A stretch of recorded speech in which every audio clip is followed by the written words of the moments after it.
Hey friends, welcome back to my channel NS English Academy. This is Sonia and in this video I'm gonna discuss most important unit Indian English Literature से आप लोगों को जितने भी PYQs की form में and repeated form में questions मिलते हैं एग्जाम में we will discuss in today's video in the form of PYQs or in the form of questions, right? Which will give you solid revision for your exam, which will be conduct tomorrow, okay, in second shift.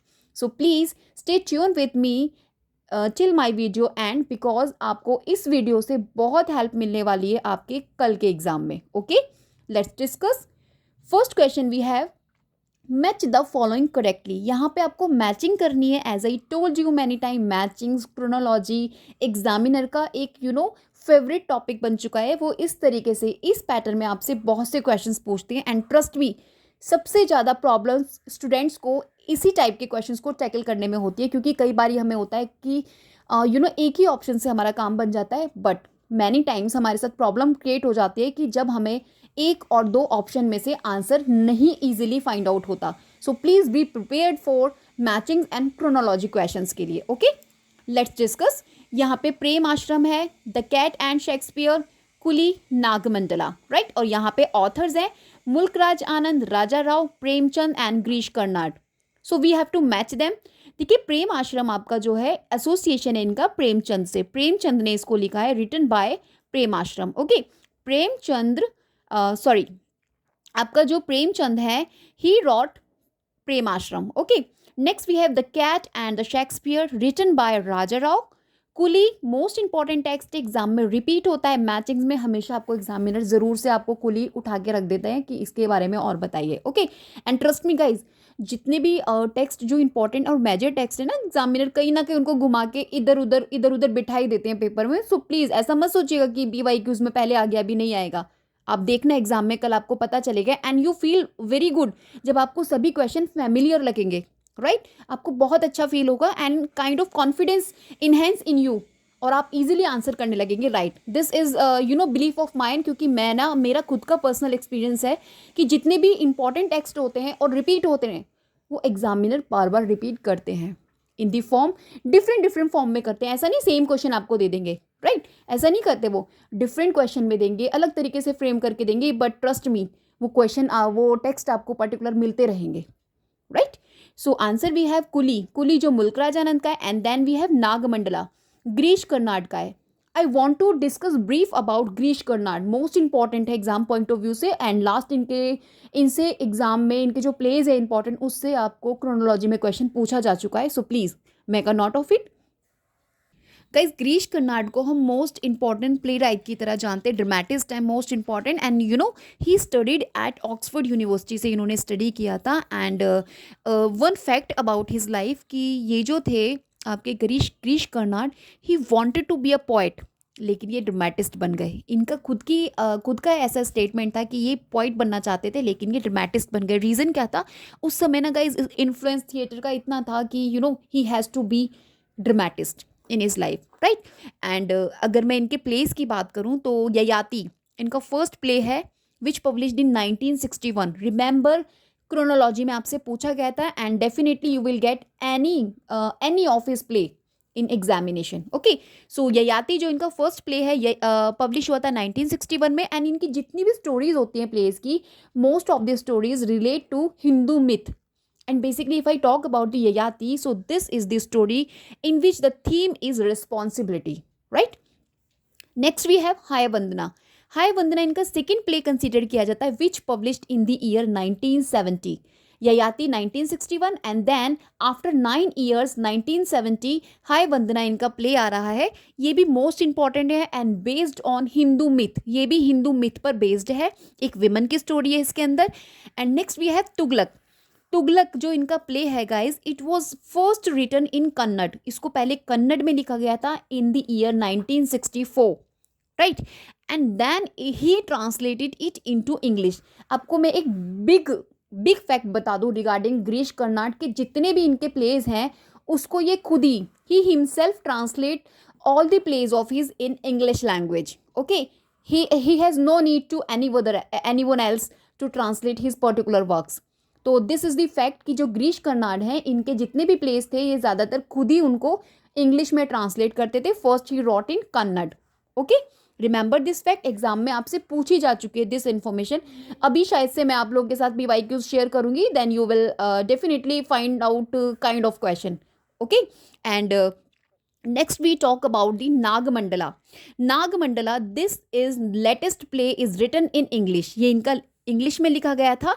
And इसके अंदर it is based on the folk tales. जो folk tales होती है ना आपकी कन्नड़ की, कर्नाटका की, उसके बारे में इन्होंने बताया है नागमंडला में. Right. Hope guys this information worth for you for tomorrow's exam, Grish Karnad. Okay, let's move on next question. जहाँ भी मुझे लगेगा आपको एक्सप्लेन करना इंपॉर्टेंट राइटर है, मैं आपको एक्सप्लेन कर दूंगी, ब्रीफ ओवरव्यू आपको जरूर से दूंगी. Right, so please stay tune with me at the last of my video. Next question we have Joothan by Om Prakash Valmiki. देखिए जूठन, ओम प्रकाश बाल्मीकि को basically we studied in Dalit literature. Dalit literature का अभी बहुत अच्छे से आप बोल सकते हैं सीजन चल रहा है. एग्जामिनर आपसे दलित लिटरेचर के से काफ़ी क्वेश्चंस पूछने लगे हैं. फीमेल राइटर्स पूछी जाने लगी हैं, उनकी क्रोनोलॉजी पूछी जाने लगी है आपसे दलित लिटरेचर की. So please make a note of it. 2 or 3 or 4 questions you will I got when I was in exam. जो 18 जून को आपका कैंसल्ड एग्जाम था उसमें आपको मिले थे 4 और 5 क्वेश्चन. अब ट्रस्ट मी गाइस, कितना मतलब अच्छा स्कोप अगर मैं आपको बताऊं कि दलित लिटरेचर से आपसे पूछा जा चुका है एंड अभी भी पूछ लेंगे आगे भी. So there is fully chances to ask. So Om Prakash Valmiki जो है जूठन, इनका ये क्या है, दिस इज़ एन ऑटोबायोग्राफी. मैं आपको एक बात बताऊं, ये जो जितने भी गाइस दलित लिटरेचर में जितने भी राइटर्स होते हैं, पता है ये ज़्यादातर ऑटोबायोग्राफीज़ लिखते हैं.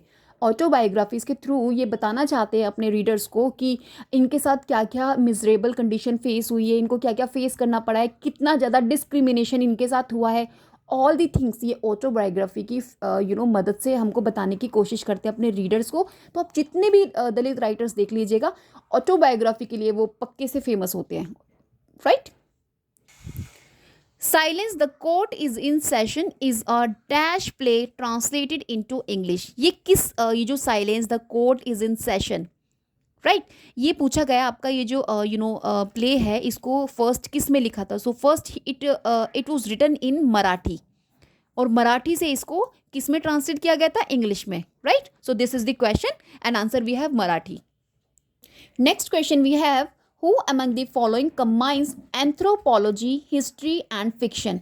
तो ऐसे कौन सा राइटर है जिनने combines किया है anthropology, history and fiction? So guys we have one and only Amitabh Ghosh. Amitabh Ghosh most important exam point of view से इंडियन इंग्लिश लिटरेचर में. इनके बारे में, इनके जितने भी टेक्स्ट की क्रोनोलॉजी आपसे पूछी जाती है and in fact not only chronology, they will ask the summary of particular work of him. जिनकी नॉवेल्स हैं उनसे इनकी पर्टिकुलर आपकी समरी भी और कैरेक्टर बेस्ड भी क्वेश्चन आपको देखने को मिलते हैं. तो प्लीज़ इनको आप देख के जाइएगा अगर अभी तक आपने इनके बारे में नहीं स्टडी किया है और इंपॉर्टेंट फैक्ट्स नहीं देखे. So please make a note of it. Okay, let's discuss brief about Amitabh Ghosh and his work also.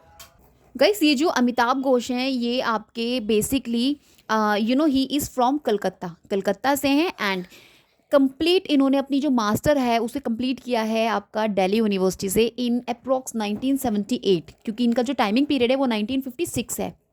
1956. Remember the timing period of these major writers, क्योंकि आपसे एग्जाम में पूछे जाते हैं. ओके, इनकी क्रोनोलॉजी भी आपसे पूछी जाती है, not only about the text of them, they ask about particular writer, उनकी क्रोनोलॉजी भी आपसे पूछी जाती है. So please make a note of it. Okay, आपको हेल्प करेगा. आपका एक question also you guys can write अपना क्वेश्चन अगर आप इस तरीके से भी प्रिपेयर करके जाएंगे. तो let's discuss brief. And if I talk about इनके जो द्वारा नॉवेल्स लिखी गई हैं, बहुत इंपॉर्टेंट है.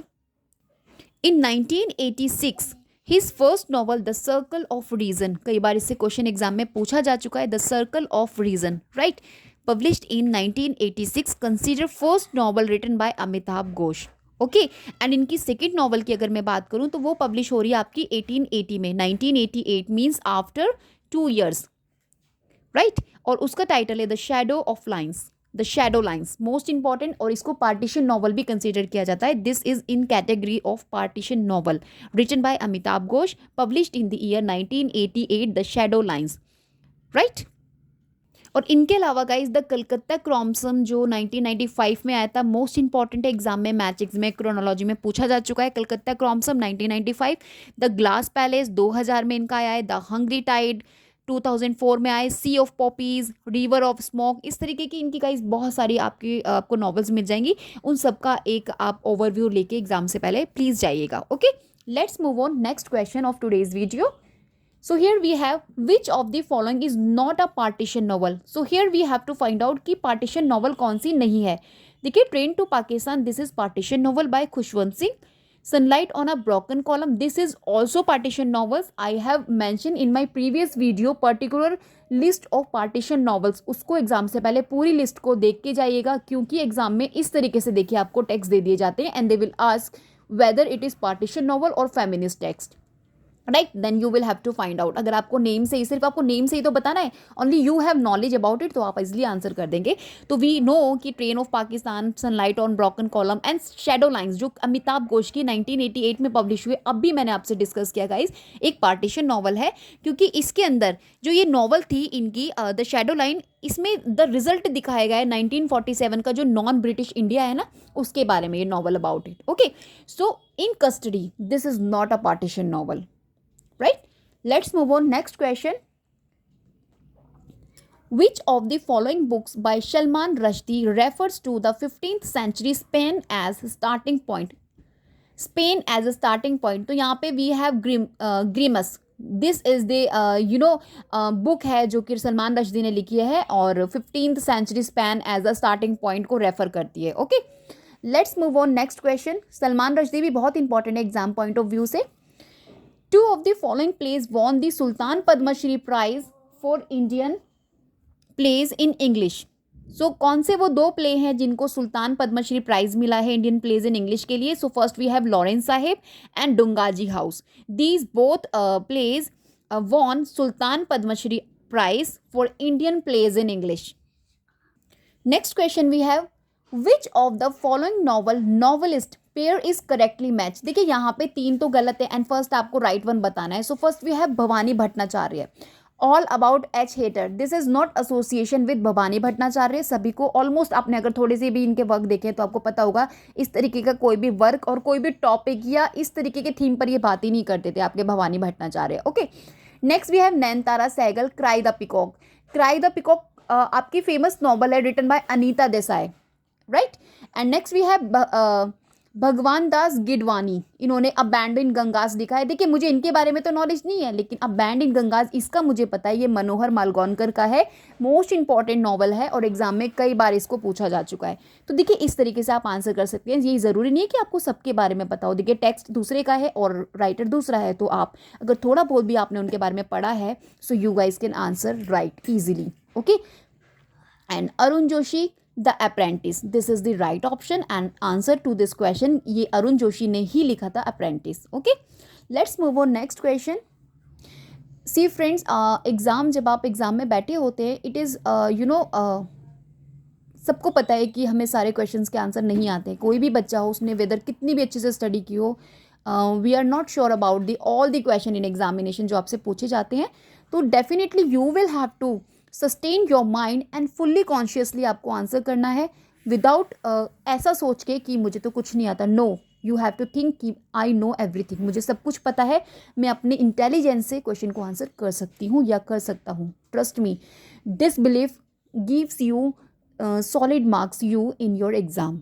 आई एम टेलिंग यू, क्योंकि यार ये यूजीसी नेट का जो एग्ज़ाम है, this is the exam about जिसमें आपका लक, आपका वर्क हार्ड, सब कुछ प्रोमिनेंटली वर्क करता है. अगर आप सिर्फ बहुत अच्छे से स्टडी कर रहे हैं then you will get selection. This is not enough, your luck must be. Luck आपका कब अच्छा होगा? When you positively sit in your examination hall और आप उसको आंसर करेंगे फुल्ली कॉन्शियसनेस से. आपके क्वेश्चंस अपने आप सही बनते रहेंगे, right. Next question we have the Indian English poet who addressed the question of time in his poetry is. So we have R Parthasarathy. R Parthasarthi, Indian English poet who addressed the question of time in his poetry, right? Let's move on. Next question.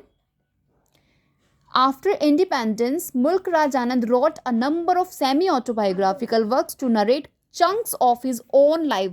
Through a fictional persona. The name और he gave this persona is, उन्होंने क्या नाम दिया था अपने इस persona को? Krishna Chandra. Krishna Chandra, right. Let's move on next question. Who of the following has written the novel the return. यहाँ पे आपको नॉवल जो है द रिटन का ऑथर बताने हैं. So answer we have K S मनियम.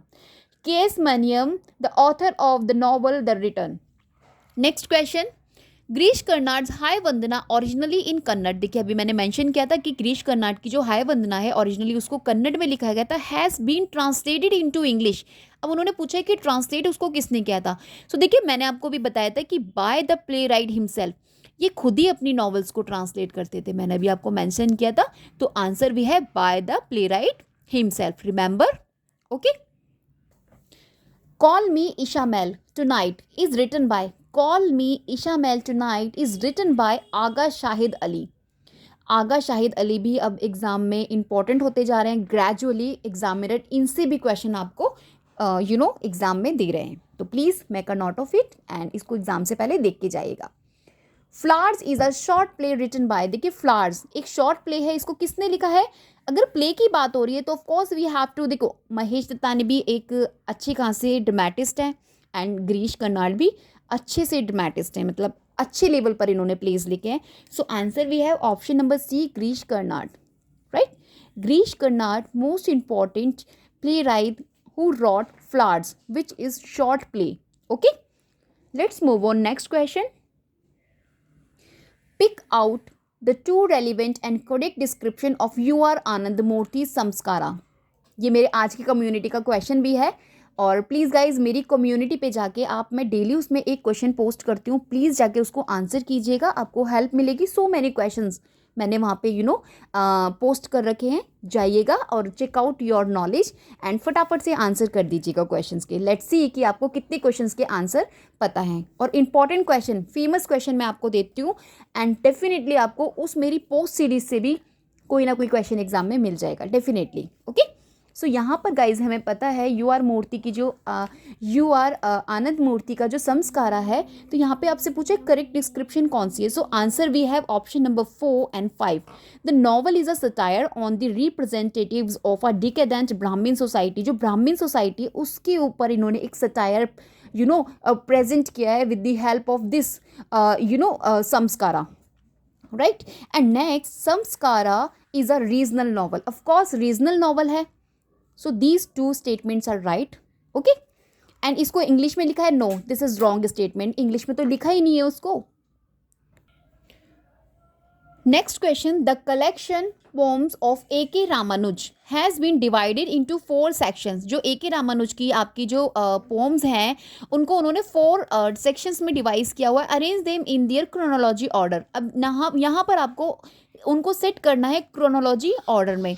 सो देखिए आंसर भी है ऑप्शन नंबर फर्स्ट. जो इनका फर्स्ट सेक्शन है वो है striders, then relations, second sight the black hen. Okay. This is the chronology. तो please make a note of it. आपको एग्जाम में रिपीट हो सकते हैं. इस तरीके के क्वेश्चन अक्सर रिपीट होने के फुल्ली चांस होते हैं. Next question we have the Indian English novelist who for the first time addressed the question of language and indigenous experience was. वो कौन सा राइटर है जिसने पहली बार as a novelist Indian English novelist जिसने एड्रेस किया था क्वेश्चन को भाषा को लेके, इंडिजिनस एक्सपीरियंस को लेके. So we have the answer one and only Mulk Raj Anand. Okay. Mulk Raj Anand, right. Next question. G V Desani. देखिएगा इस जीवी देसानी अब एग्ज़ाम में आपसे बहुत पूछे जाने लगे. जीवी देसानी के वर्क देख के जाइएगा. अभी लास्ट 224 में जो भी पिछले पेपर हुए हैं इंग्लिश लिटरेचर के उसमें इनको लेके क्वेश्चन पूछा गया है. तो प्लीज़ आपको इसको देखकर जाना है. देखो इंग्लिश लिटरेचर में ना एक आपके पास वाइड एरिया है राइटर्स का, राइट. और आपको उसमें से सिलेक्टेड पढ़ना होता है क्योंकि उनके पर्टिकुलर वर्क्स हैं, उनके वर्क्स की समरी है. और इतना ज़्यादा तो आपको पता है इंडियन लिटरेचर से आता नहीं है एग्ज़ाम में. आपको पता है ना एग्ज़ाम में उससे बहुत ज़्यादा क्वेश्चंस हमें नहीं मिलते हैं. जैसे कि इंग्लिश लिटरेचर वी स्टडीड तो गाइस PYQs की हेल्प से, उसके एनालिसिस से आप इतना आइडिया लगा के जा सकते हैं कि आपको कौन से राइटर को कवर करना है, फुल्ली कवर करना है। तो मेरे हिसाब से GV देसानी अब इंपॉर्टेंट होते जा रहे हैं, आप इनको प्लीज़ पढ़ के जाना। ऑल अबाउट एच हैटर, अभी देखिए पीछे इस क्वेश्चन इस टेक्स्ट के बारे में पूछा था ना, और किसी और राइटर को दे रहा था, ये इन्हीं का है, GV देसानी का, GV देसानी का है। All about H hatter is written in the, तो इसको किस में लिखा है, स्ट्रीम ऑफ कॉन्शियसनेस मोड में, stream of consciousness mode. This is the stream of consciousness, जिसे जेम्स जॉयस और वर्जीनिया वुल्फ के लिए इनको जाना जाता है, बहुत ज़्यादा अच्छे लेवल पर इसको ये यूज़ करते हैं। इसमें क्या होता है, जो इनर थॉट होते हैं, ऑथर के इनर थॉट प्रोसेस जो होता है, उसी को स्ट्रीम ऑफ कॉन्शियसनेस बोला जाता है, right. So this technique also used by GV Desani's all about H hatter, इनका जो वर्क है इसमें दिया गया है। Remember, match the characters with the novels of Amitabh Ghosh in which they appear according to the code given below. अब देखिए यहाँ पे अमिताभ घोष की जो नॉवेल्स हैं उनके कैरेक्टर से आपसे क्वेश्चन पूछा गया है। Here we have novels and यहाँ पे आपको कैरेक्टर्स दे रखे हैं, फकीर, त्रिदीप, राजकुमार और मुर्गन, ठीक है। एंड यहाँ पे the glass palace, hungry tide, the Calcutta chromosome and shadow line. देखो शैडो लाइन में हम त्रिदीप को पढ़ते हैं, त्रिदीप इज एसोसिएशन है इनका शैडो लाइन से। कलकत्ता क्रॉम्सम में हम मुर्गम को पढ़ते हैं। एंड द हंग्री टाइड में फ़कीर नाम का एक कैरेक्टर है, बहुत इंपॉर्टेंट कैरेक्टर है ये हंगर टाइड में। एंड ग्लास पैलेस में राजकुमार को वी स्टडीड। ओके, अगर आपने इनकी प्लेस की समरी थोड़ी बहुत देखी होगी then you guys can easily answer them, right. Let's move on next question. Which of the following is not a play by Badal Sarkar. बादल सरकार के द्वारा कौन सा प्ले नहीं लिखा गया है, right. So first of all हम देख लेते हैं कौन से प्लेज इनके द्वारा लिखे गए। इवाम इंद्रजीत इन्हीं का है, भूमा भी इन्हीं का है, and that other story, these 3 plays written by Badal Sarkar. And Agra Bazaar, this was not written by Badal Sarkar, ये अनदर ऑथर के द्वारा लिखा गया है। बट रिमेंबर, हमको यहाँ से इनके 3 वर्क्स के बारे में पता चल गया, Bhoma, Evam Indrajit, that other history, Badal Sircar का। Okay, let's discuss next. Who is the protagonist of Shashi Deshpande's the long silence. The long silence most important novel है, इसके समरी से भी आपको क्वेश्चन पूछा जाता है। तो यहाँ पे पूछा है कि प्रोटैगनिस्ट कौन है। So we have Jaya. Jaya is the protagonist of the long silence written by Shashi Deshpande. Guys यहाँ पे हमें फिर से मैचिंग क्वेश्चन मिलने को मिल गया। एंड यहाँ पे थ्योरिस्ट है आपके, और यहाँ पे उनकी थ्योरीज है। जैसे भरत का मैंने आपको लास्ट वीडियोस में, मेरी लास्ट टू लास्ट वीडियोस जो अभी आई हैं जिसमें मैंने इंडियन एस्थेटिक्स के बारे में आपको बताया है। देखिए भरत, जिसमें रस, ऐसा क्वेश्चन अब एग्जाम में 1 और 2 आपको मिल जाएगा, डेफिनेटली आपको एग्जाम में क्वेश्चन मिलना ही मिलना है। तो प्लीज़, और इसी तरीके से पूछते हैं थ्योरी और किसकी थ्योरीज है वो पर्टिकुलर। सो भरत रस के साथ एसोसिएशन है, कुंतक का एसोसिएशन है वक्रोती, और आपका भामा एसोसिएशन है रीति से। एंड आनंदवर्धन ध्वनि एंड ध्वन्यलोका, वी स्टडीड आनंदवर्धन की रचनाएं हैं, ये थियरीज हैं। Okay, remember. Okay, let's move on next question. See guys, this is the question, which of the following is not a feminist novel. इसमें से आपको बतानी है फेमिनिस्ट नॉवल जो नहीं है, राइट। तो option we have, so guys answer we have option number D, Bani Basu's The Envy Within. This is not the feminist novel. Okay, let's move on next question. Which of the following is not true in Dalit aesthetics as given by Sharan Kumar Limbale? Sharan Kumar Limbale, to whom we study in Dalit literature. तो यहाँ पे आपसे पूछा है not true. So answer we have sympathy for the Dalit should be generated. देखिए कोई भी नहीं चाहता कि हमारे साथ सिंपैथी की जाए, और क्योंकि हम लोगों की कंडीशन अच्छी नहीं है तो हमारे साथ सिंपैथी दिखाई जाए, क्योंकि हम बेचारे टाइप के नहीं हैं। तो ऐसा इनका मानना है कि ये चीज़ नहीं चाहते। Sympathy for the Dalit should be granted, ऐसा नहीं, ये गलत है। अदरवाइज जितने भी ऑप्शंस हैं यहाँ पे उनको एक बार रीड कर लीजिएगा, मोस्ट इंपॉर्टेंट है, इससे आपको थोड़ा आइडिया लग जाएगा दलित एस्थेटिक्स का, what they exactly want. Okay, let's move on next question. Next we have, which of the following text of the Amitabh Ghosh is based on the refugee occupation of an island in the Sundarban. देखिए सुंदरवन के बारे में कौन सी story है आपकी, the hungry tide. The hungry tide में हम सुंदरवन के बारे में पढ़ते हैं, एंड रिफ्यूजी ऑक्यूपेशन को लेकर इसमें स्टोरी दिखाई गई है। So this is the work of Amitabh Ghosh. Okay, और ये आपका the hungry tide I think publish हो रहा है 2004 में, राइट। सी ऑफ पॉपीज़ मैंने अभी आपको बताया था, इसकी पब्लिकेशन है 2009। River of smoke this is 2011 and the glass palace ये आपका है 2000। Remember the year I mention here, most important है। Okay, see guys this is the matching question, matching column है आपको यहाँ पे। इंडियन टेक्स्ट इंग्लिश ट्रांसलेटर, देखिए Indian text को इंग्लिश में ट्रांसलेटर करना, इससे भी एक पर्टिकुलर आपको क्वेश्चन मिल जाता है और ट्रस्ट मी रिपीट होता है मैनी टाइम। ये जो आपके टी.एच. ग्रिफिन है ना, एंड इनको तो कई बार आप मैं कह सकती हूँ रिपीट किया एग्जाम में। अभी 224 में भी आया था और ये मैं उससे पहले की PYQs आपके साथ शेयर कर रही हूँ। Now you guys can examine कि दिस पर्सन 224 में रिपीट हो रहा है, इससे पहले भी रिपीट हुए हैं, तो आप इजीली इस बात को अपने दिमाग में रख के जाइएगा जब आप एग्ज़ाम देंगे कि this particular question repeat many time in exam. Okay, so first we have William Jones, कमलता, Nadine Holland, William Franklin and T.H. Griffin. और यहाँ पे आपको दे रखे हैं कुछ text, the love of Kamarupa, right, Ramayana, Upanishad, Abhijnana Shakuntalam. Okay, तो अभिजान शाकुंतलम के साथ आपके एसोसिएशन है इनका विलियम जॉन्स कमलत्ता का। ओके, उपनिषद के साथ हमारे कौन है, नदाइन हॉलैंड, एंड नेक्स्ट रामायण के साथ T.H. ग्रिफिन, एंड क्या बचा है, द लव ऑफ करमपुरा के साथ आपके फ्रैंकन, ये क्या नाम है इनका, और फ्रैंकलिन, W. फ्रैंकलिन, इनका एसोसिएशन है। ठीक है, next question, which of these works by Indian writer does not have the nasalized movement as a background? तो कौन सा है ऐसा, तो शैडो लाइन है आपके पास। ठीक है, this is the work shadow line published in the year, अभी हम लोगों ने मेंशन किया था 1988। अब आपको शायद से याद हो गई होगी ये ईयर, क्योंकि मैंने 3 और 4 टाइम इसको रिपीट कर दिया इसी बार एग्जाम, इस वीडियो में। तो remember 1988। Okay, Who among the following translator is notable as the first translator of Bhagavad Gita into English? देखिए भगवद गीता को ट्रांसलेट करने वाला इंग्लिश में फर्स्ट किसको कंसिडर किया जाता है? So we have Charles Wilkins. Believe me guys, this particular question repeat many time in UGC NET English exam only.